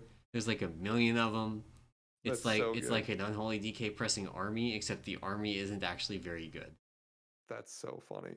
We Yeah. did lose that match because I'm bad at PvP, but mm, to be fair, yeah, um, that's funny. Yeah, but the two for them, like the Halls of Atonement is that's the gauntlet in it, right? Halls does. Yeah, no, Halls is the one that's upstairs. Sanguine Depths is downstairs with the Gauntlet. gotcha. So Sanguine Depths has the files that you can Yeah, like those are activate really and kill good. mobs. Yeah, but there's like the positioning requirements. I've had them sometimes not work. Oh, where like even though we kill mobs in them, we don't get the buff. yeah. So that's sort of iffy. And then halls with the I mean, gargoyles. if you get a plus 100% damage boost going into, was it Tarvold, that second Yeah, boss, like Prideful lost 100% damage buff, like that boss dies. It's which gone. is yeah, which is Which, useful. I mean, I guess they are good in that regard. But for us, I just ran into like 2 or 3 times where they just completely bugged out. So yeah. um, There are a couple in there that I would yeah, say are traps because of pats that walk around and will get you if you try to yeah, use the vials, but yeah. And then in Halls of Atonement, Venthyr can convert the gargoyles to your side, and the gargoyles scale with key level. And oh yes, my god, do they they do a lot slap. of damage. They do a lot of damage. They do That's actually pretty so useful. much damage. Yeah, yeah. So those are kind of useful. But I mean, nothing really. I mean, I guess with each one of these, there's always there's a pro to using them. So having Yeah. somebody of that covenant in those keys is always kind of helpful. But like, yeah, So yeah. I have a question. Okay. What does Necrolord do in dungeons? Oh, okay. So I know this. I There's have banners no like idea. so in Theater of Pain, there are banners that you Oh, there's can the click. banners. Yeah, okay. Yeah. So Okay, what that's a about Plaguefall? damage buff. And in Plaguefall, there's apparently something you can there's like slimes or something. Wait, I don't I know. I just actually did Plaguefall last night, so I don't know. And I yeah, was I've got no the first idea. one I did is Venthyr. Oh, there we go. Lincoln with the clutch assist. Apparently, you can flesh collapse. Well, Fleshcraft on the slimes and the it buffs your slimes. group. Got it. Yeah, gotcha. So you use flesh. Nope. I didn't know that. Yeah. I so actually, as Lincoln is saying this, I'm remembering that when you fleshcraft on top of mobs, you get more HP in your shield. Just realizing that now. Yeah. Um, good to know since you're a Necrolord now.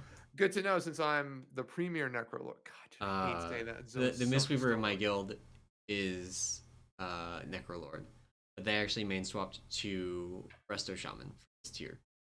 So I Oh. did keys with them like the first week on when they were Necrolord, and then they've been playing Resto Shaman. And I don't know what they are as Resto. I haven't done a lot of I'm keys. assuming Necro. Like Necro is Probably sort of the Necro for Resto the Shaman whatever they've got the primal Surge. surge, Yeah. which is very good. Very good. Interacts with their legendary. Um, but yeah, I mean, yeah, the buffs haven't. I mean, the buffs are nice, but I haven't seen the. I know that when we're not. This wasn't really like a Mythic Plus show, or but I mean, I know that there wasn't.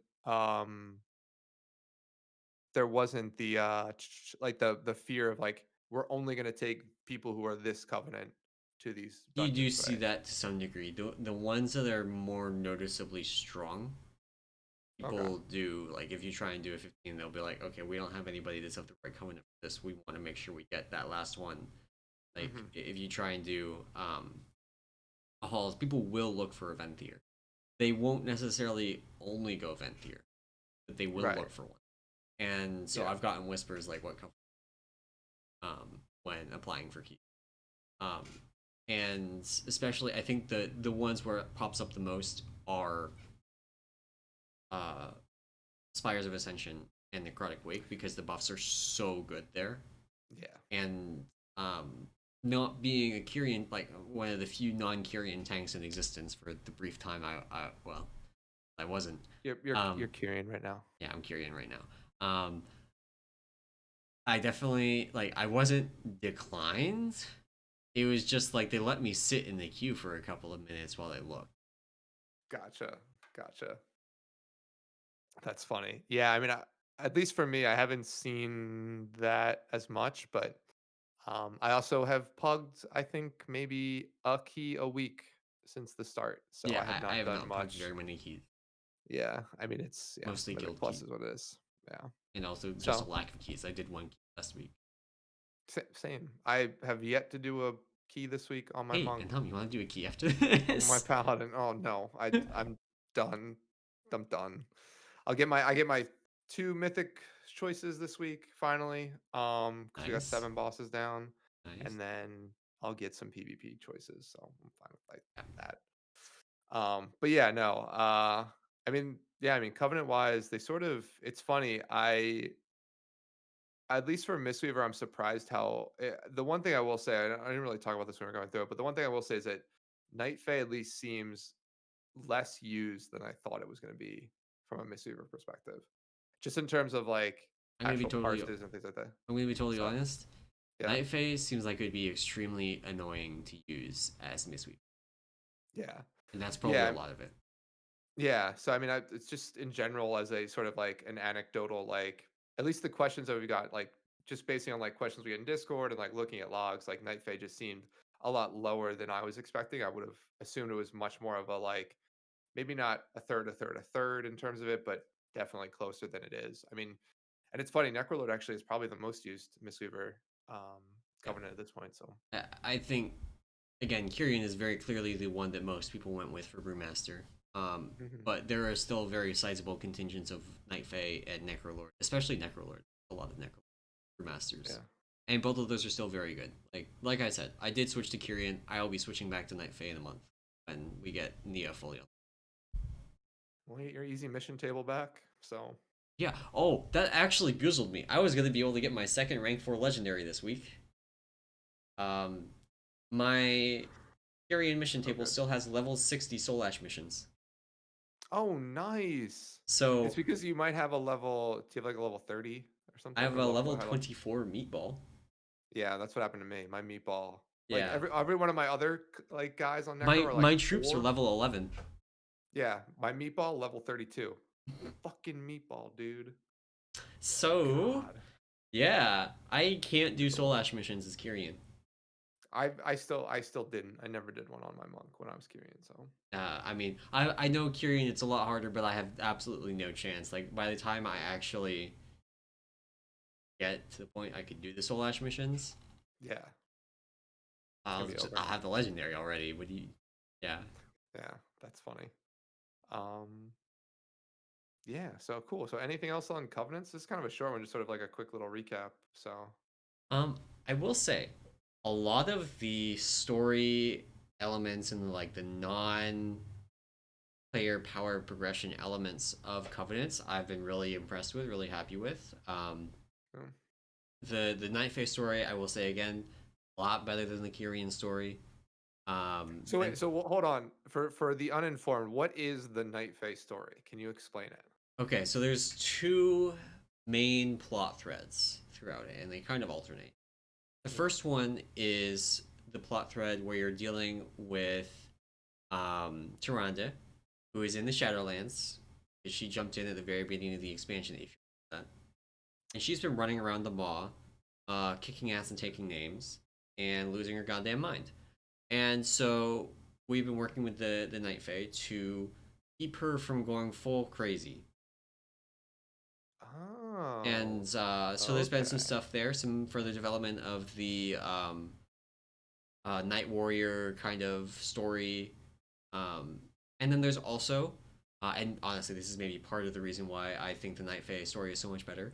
Juan Samdi is a major player in the Night Fae story. Oh, Bwonswamde. We go through and help Juan Samdi get his mojo, basically. That That the leads Mana up to Storms the other were side. trying to Yes. steal or take, or there was a deal or That something. Yes. yes. Yeah. Did all the lore ticks and So like I knew that. but there's also some elements of that like that ties into if you remember going through the campaign the first time there's the masked dudes in the Night Fae that are related. Of course, you had Azeroth autopilot on, didn't you? Yes, 100%. Yeah. So there's masked dudes that are like they have these masks on that Okay. basically mind controls them and you can't take them off. Like you take it off and they die. Um, and those are related to the uh, Muzala and the Law of Death, and the other like Loa that we go through, and we actually literally leading up to the other side. We go looking for Hakar and Oh, okay. end up going to the other side. I believe it actually is part of the quest for that to go to the side. But it's Okay. just like it's there's so much more going on and more like oh this is actually an interesting story in its own right, not like the Kyrian one where okay this week the MacGuffin's in spin the wheel Revendreth. Now, okay, so we talked about this. Hold on. The Kyrian story is much more involved, right? No, it's not. So you have to. So what ends up happening is the Shah come back. So remember MOP? Maybe you didn't. I don't Yeah, think you played I then. know what you're talking about. Yeah, So the Shah come back, yeah. and they sort of like basically chest bump out of this like angel dude named begins with an L, Lithandria, and That's then she actually goes the story, crazy. and maybe that's part of it. Is the I've just gotten to the point. I have the quest right now to go and deal with Lythandra. Yeah. So So like maybe I she just chest haven't. bumps, Maybe I chest haven't hit the butts. good part yet. But also at the same time, that's like chapter 7. Yeah, no, it doesn't get any better. So like you just go and like it's like one of those things where you deal with her and then like something happens. Yeah, Uther shows up at a certain point because Uther's like a bad angel. Yeah, But then what ends up happening is like Lithendra but attacks also the like I the don't know. class Spoiler hall. for 9.2 or whatever. Kyrians are actually the bad guys. Really? I'm God, guessing. I hope so. I hope so. No, but Um, there's like the I don't know, it's like the Shah attack. Yeah. yeah, Look, I don't I know. don't know the story. It was all I know is that like my friends, who most of them were Night Fae, would get upset trying to do their Covenant campaign on the Tuesday Oh yeah, because we it's do it after impossible. the mall. So it's like you already have like like rank 4 or 5 Eye of the Jailer trying to do your Covenant campaign, which sends you into the mall with rank 4 or 5 Eye of the Jailer.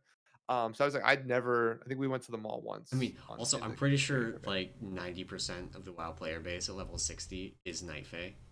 Yeah, Because that zone, even when the world boss is not up, is so incredibly laggy. yeah. There's a yeah.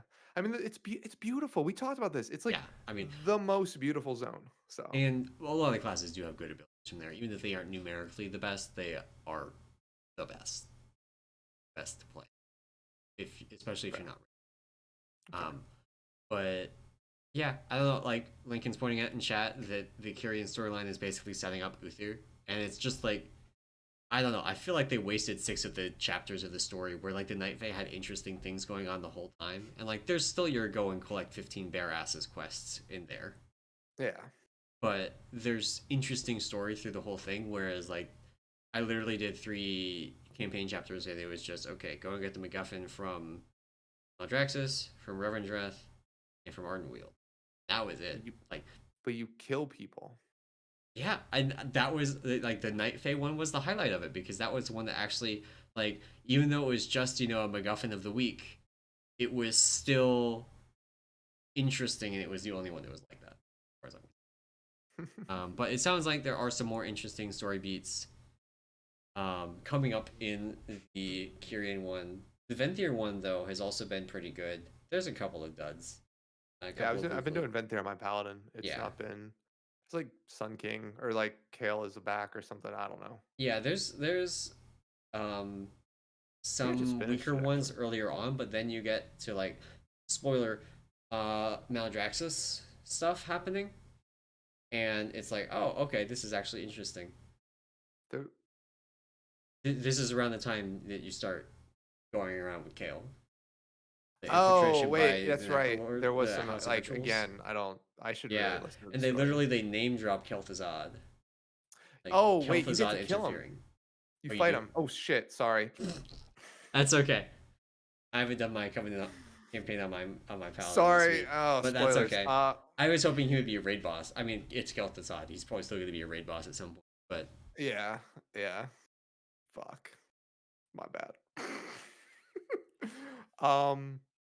But yeah, I mean, yeah. This. I mean, story wise, it's it's not as it like it's weird. I think like the legendary like it sort of reminds me a little bit of like Legion in the way they did like the legendary storylines with each individual one where as you unlocked more and more artifact power you gain like or you saw like more of a story or like more of like utilizing that side of things but yeah, I do um think that the choice to restrict it from 12 in Legion to 4 in Shadowlands definitely upped the quality. Like yeah even the Kyrian one, which I am not a fan of, is still better than the Hunter class campaign. yeah Like by a lot. Like the Hunter class campaign literally just had you set up. It had a couple of high points, like recruiting Rexar was cool, but it also just like ended with you killing a no-name demon. Easy boss fight in the Violet Hold. Uh, well, yeah. No, they definitely upped it from then. So it's been cool to go through that, but well, I guess we'll see more. I mean, it'd be interesting to see where they take the story from here. Because I hope the one thing I want to ward against, which sort of scares me in terms of like bringing Uther back, particularly for Kyrian, is that if there is ever a tie-in into like the Lich King and Arthas, and like we've already seen it in the shorts, like there's going to be something with him. Yeah, Like we're if you're getting Kyrian, we're totally getting hints. yeah, if you're Kyrian, you will understand what Uther is much better than if you played any of the other covenants. I feel like Yeah, because like a little bit of Uther's the Uldir kind of thing where the Horde players knew what was going on in Uldir, and Alliance players just like had no clue why they were yeah there.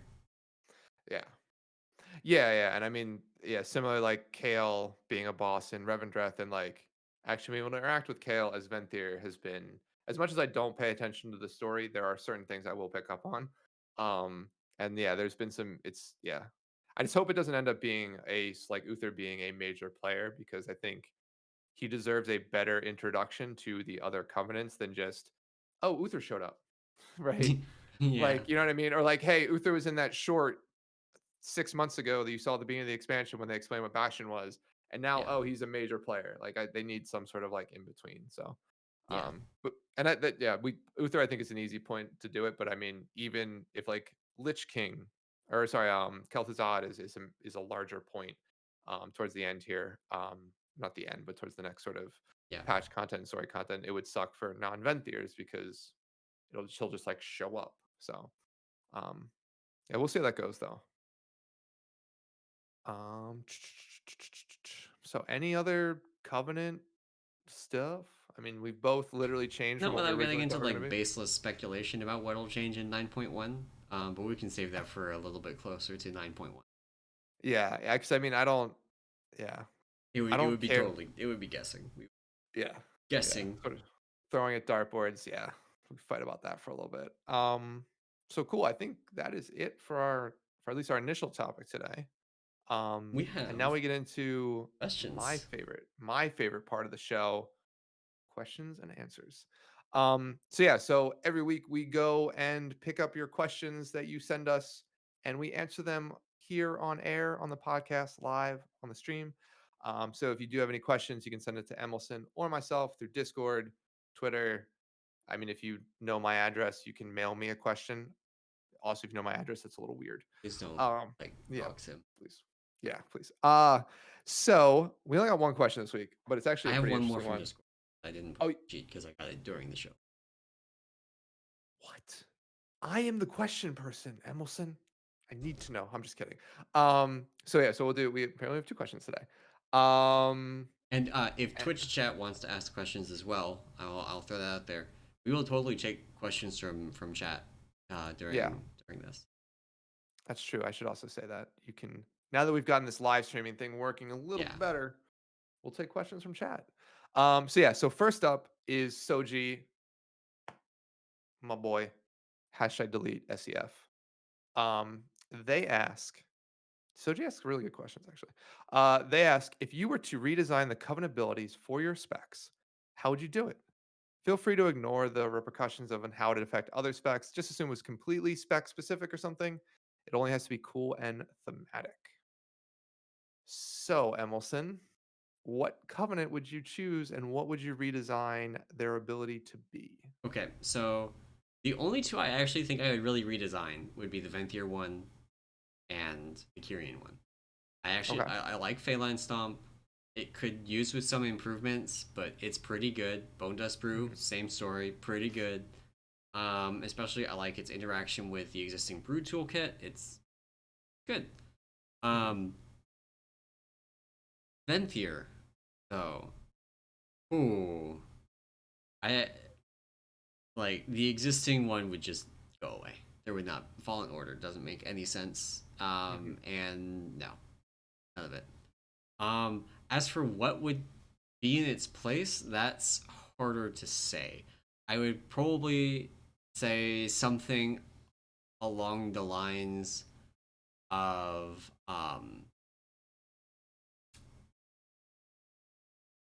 man, it would, I don't know, just go full vampire.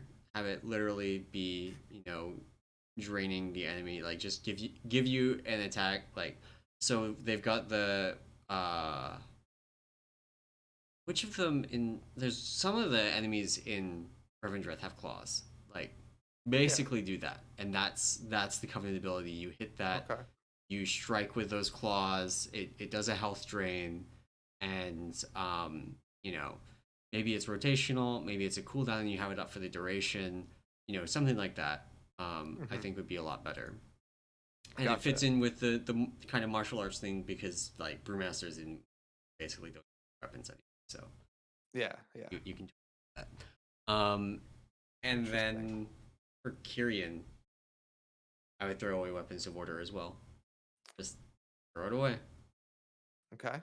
Um, as for what to replace it with, I'm not gonna lie, I have no idea what I would replace it with for Kyrian. Like, there's just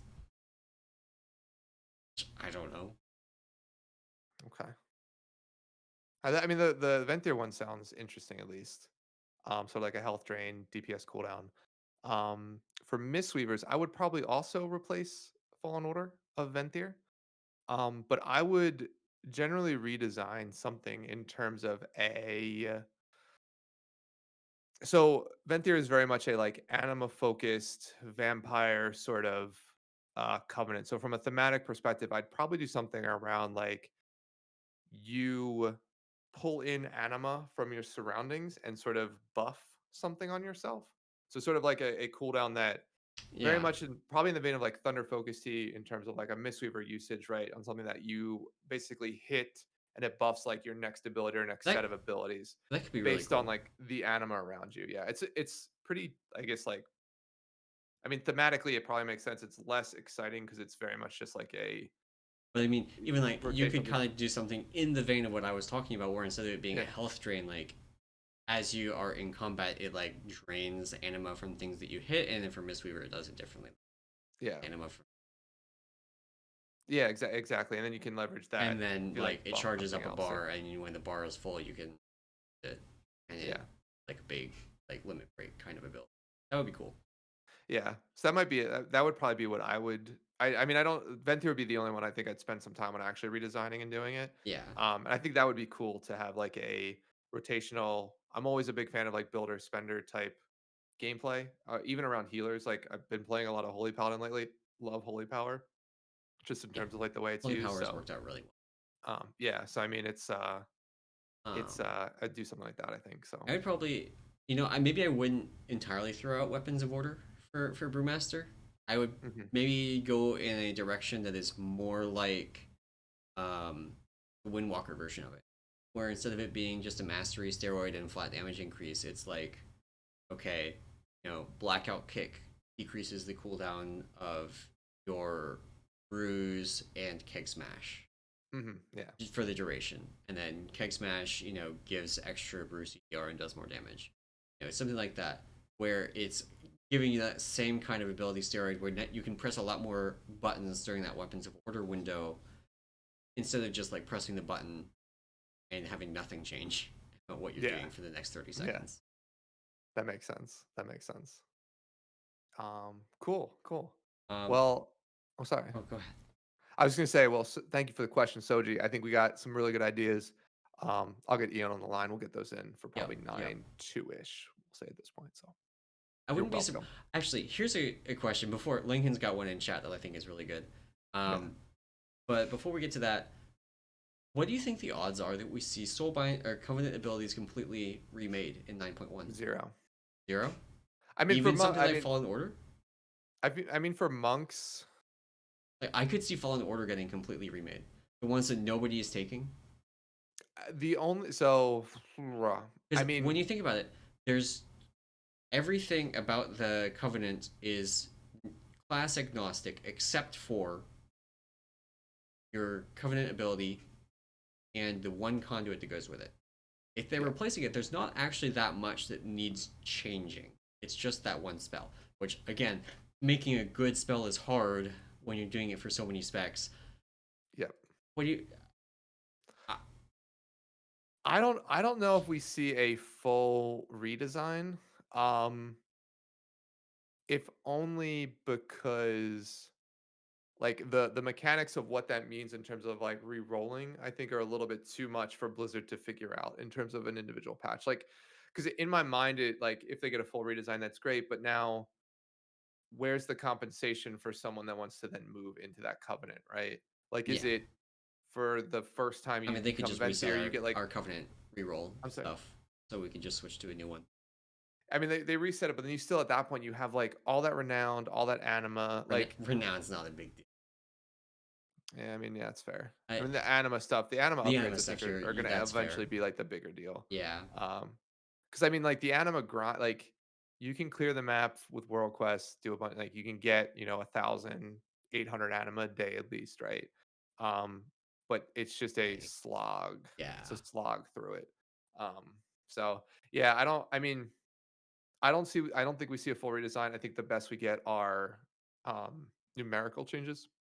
yeah, maybe. So I yeah, mean, they would have to completely overtune Fallen Order for masters to use it. Like it would have to disgusting amount of damage. yeah. Well, I say that, but we've got this question from Lincoln in chat. Thanks for this question. I'm gonna field this one. What do you think Okay. about all tanks eventually going Venthyr because Draven is such a strong defensive soulbind? So I'm gonna pull up Draven real quick. Actually, I'm Exactly gonna what pull it goes up there. on the Brewmaster guide because I talked about this on there about how good Draven Oh, was. oh, Um, let's you uh gonna let's you gonna switch hold your regions real ground quick. on this one? How good he is? So let me read what I wrote. While Draven offers less potential damage than either of the other Venthyr soulbinds, this tree comes with hands down the best defensive trait we have access to: Service and Stone, which is damage taken below 40% health is reduced by 10%. And then on death, there's an AoE thing that happens, which like ideally you don't die, but it's something I guess. And then there's also good soul binds at the end of the tree, like built for war. It gives you a stacking primary stat buff while you are high health, um, or what it stacks up while you're over 80%, but you Hmm. don't lose it until you drop below 50%. Um, so the fact that it stacks really quickly and 50% HP, while you will lose it some, especially while actively tanking, um, you're gonna have better uptime on it than you probably expect to. Um, Gotcha. so Draven on the whole is actually a really good soulbind, like really, really good.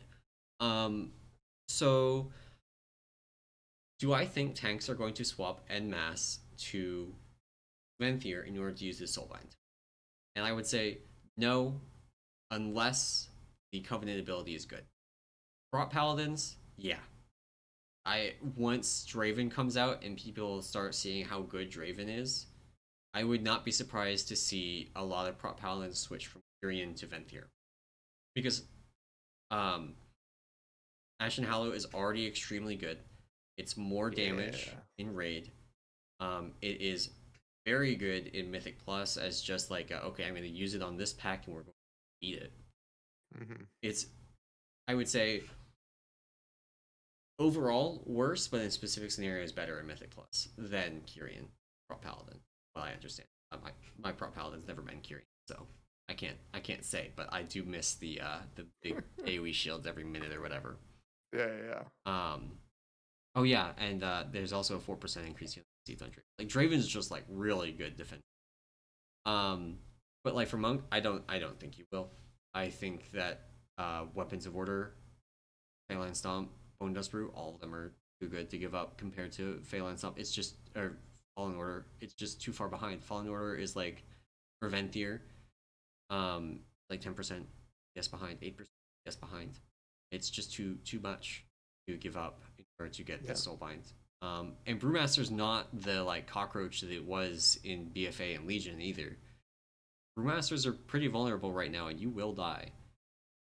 But I still don't think that Draven is good enough.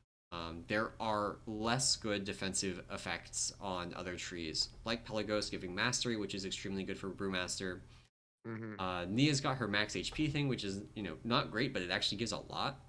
Um, so there are other things from the other covenants that are good. They are not Draven good, but yeah, basically, I think it boils down to if you have a good covenant ability for Venthyr, then yeah, once Draven's unlocked, you probably seriously look at it. Um, which Draven unlocks most of the way this week because he unlocks with the end of the story. Mm-hmm. And the last two rows, as we hit up to Renown 30, you'll get those rows. Gotcha. So yeah, Interesting. I uh, I, I think it's gonna depend, but yeah, I would not be surprised to see a bunch of tanks go Venthyr next like. Yep. Interesting. Interesting. Interesting. So Cool. that I have another question actually, Oh, also from excellent. Lincoln. This one from Discord, not Twitch chat, relating God. to WoW Analyzer actually. And he asked me Oh, this in the private Lincoln. chat, but I wanted to answer it here because I thought it was relevant to our discussion. Okay. Um, are you getting a cut of the WoW Analyzer paywall? And we sort of answered this earlier when we clarified Yep. like if you maintain a spec, it pays your WoW sub. Um, Beyond that, I don't know yet because of how Zero went about this, where he kind of introduced it without having a lot of time for us to figure out the details. I don't know what the revenue sharing is going to look like. He did mention possibly trying to point that someone could be like paid part time to work on it. Mm-hmm. But I don't have any insight into the financials of WoW Analyzer and any of that. I do know that the site isn't like massively negative. Like it's not like it needed the money necessarily to stay online, but I don't know more than that. Yeah. So, Yeah, but so I mean, yeah, I mean, like monetary wise, like yeah, we did mention it. Like it pays if you maintain a spec, you're considered a spec maintainer. You get your WoW sub paid for, so it's at least the 15 a month. But yeah, beyond that, the rest of the money essentially goes to one of two places, right? Server costs, and then Zero did do a thing where if there are larger bugs or larger features, yeah, or really larger bugs that are in it, there are we did bounties. use we did There use was like bug a bounties. $100 So bounty on getting Arms Warrior implemented. yeah. So there's certain bounties around implementing certain features. I mean, there was a big one around like our caching system, right? Wasn't there at one point where Yeah, it was caching or was something weird in terms of it like was. Yeah, I think I know which one you're talking about. Where it was like doing comparisons across logs by like storing the data from the analysis on the server. I don't know. It was a yeah, really big one, and I it's don't think just the anybody kind of picked it thing. up. Uh, I thought about it. I have some initial design work that I did for it, but it's just such a big feature and so time intensive to work on. Yeah. I didn't. Yeah. Yeah, so I mean, at least I mean to be fair, like it's not like maintainers don't get anything from that. It doesn't all go to Zero. There is some payouts beyond just him, Yeah, paying for server costs and his time. So, but it's not like yeah, it's the $15 basically. yeah. uh, And I don't know how or if that is changing with the addition of the. yeah, I mean, I would assume that that part doesn't change at least at a Yeah, minimum. So, but yeah, yeah, we sort of talked about that earlier. Got our yeah. thoughts out there. Not exactly happy about it, but we'll see. We'll see. We'll see. We'll see. We'll see. We'll see. Um, so cool. I think that is it for questions. Um, we got our first Twitch chat question in today. It's always great. So if you guys, Technically the second, but go with it. okay, I well, think we got we'll one from celebrate. Kate previous. Oh yeah, we did when she asked or they asked those. I'm assuming. Sorry, Kate's like a girl's name. I didn't mean to assume. But when they asked those, the lore questions, yeah, which I nailed, dude, 100% Oh, 100. lore. We gotta actually put together that like Anam explains a lore thing, and like we have to like blindly bring it up to me, and I'll be like, all right, this is what I think it is, and then we can like Yeah. say what it actually actually was. That'd be a pretty good episode. Yep. Oh. So yeah, so cool. But I think that's it. So Soji, Lincoln, thank you very much for the questions. And as always, if you guys other ones, you can send it to us in Discord. Like I said, Twitter on live air. We read Twitch chat. So Yep. so yeah, I'm not reading Twitter during the podcast, but if you want to reach out before the podcast in Discord or on Twitter, I will get your question in here. nice, nice. So yeah, I think that's it. I think that is about going to wrap it up for this week. Thank you all for watching, for listening to this episode of the Peak Serenity podcast. It's been a lot of fun to do these. And if you have enjoyed them and you would like to support us and the work that we do over at the Beacon Serenity, whether it's our Covenant guides or stuff like Kiov's dungeon guides and raid guides or the overall spec guides, and of course, podcast. You can do that over at patreon.com/Peak of Serenity. And as always, you don't need contribute financially, though we do appreciate it. If you just want to come and hang out in Discord and have a good time and help answer questions, that's fantastic, and we will absolutely. 100%. So yeah, uh, thank you all for listening, and we will see you next week. Bye. Bye.